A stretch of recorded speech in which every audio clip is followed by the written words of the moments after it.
निरंतर तपस्वी नाम जापक आदि कुछ बन जाए तो भगवत कृपा, या अत्यंत सरल सहज बन जाए, इतना सीधा इतना भोला भौंदू बन जाए तो ठाकुर जी की कृपा होती है। बैठ गए, नामदेव जी सुंदर सुंदर पकवान देते हैं, ठाकुर जी प्रेम से पाते हैं। अब तो इतने प्रसन्न हो गए नामदेव जी कि रोज ठाकुर जी आते हैं। नाना जी लौट करके आ गए कुछ दिन बाद। जैसे ही नाना जी आए, आकर के बोले, कैसी रही सेवा आदि, कैसी चल रही है?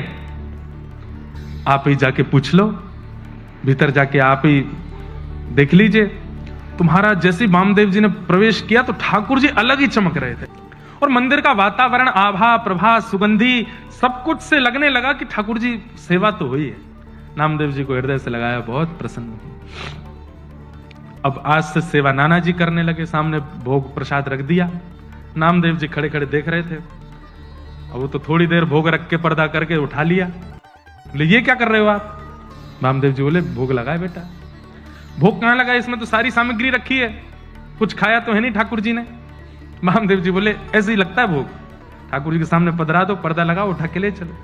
बोले मेरे से तो ऐसे नहीं होता था, मैं तो थाली की जितनी सामग्री धरता था सब पाते थे ठाकुर जी, सब पाते थे। बोले हाँ अच्छा, तो ये ले थाली, पवा के दिखा। सामने रख दिया। नामदेव जी बोले जय जय, आ जाओ, जैसे हर दिन आते थे वैसे आ जाओ, जल्दी आ जाओ। ठाकुर जी नहीं आऊंगा। 2-3 बार पुकारा, नहीं आए ठाकुर जी, तो नामदेव जी को पता था तरीका, फिर से छुरी लेके आए, और छुरी ला करके जैसे ही यहां से वामदेव जी परेशान हुए, ए नामा क्या कर, इतने में तो ठाकुर जी का हाथ प्रकट हुआ, फिर पकड़ा। बोले तूने बढ़िया तरीका ढूंढा, बार बार छुरी रख लेता गले पे। हाँ आप लोग नहीं करना ऐसा है ना। ये सुनकर के करने वाली बात नहीं थी ना, उन्होंने सुना थोड़ी था कहीं से, वो तो जिद थी उनकी अपने आप ही। ठाकुर जी बोले नामा तुझे मैंने बोला था ना, इतनी जल्दी प्रकट नहीं कराया कर मुझे, थोड़ी तो तपस्या, थोड़ा तो धैर्य किया कर, मुझे कितना कुछ छोड़ के आना पड़ता है, पूरा ब्रह्मांड का भार मेरे सिर पर है, सब कुछ देखना होता है, तू समझता ही नहीं है। बोले अच्छा ठीक है, नाना जी को दर्शन दो। नाना जी तो वैसे ही भाव बेहोर खड़े बैठे सामने, इतना जीवन निकल गया कभी ठाकुर जी नहीं देखे, बारे नामा तेने 3 दिन इतने दिन की सेवा में ठाकुर जी प्रकट कर दिए।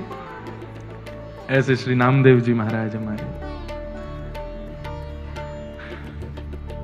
ठाकुर जी तो आने को तैयार बैठे हैं, ठाकुर जी तो प्रकट होने को आज भी बैठे हैं। आपके प्रस्तुतिकरण में कहीं कमी है, आपकी सेवा में कहीं कमी है,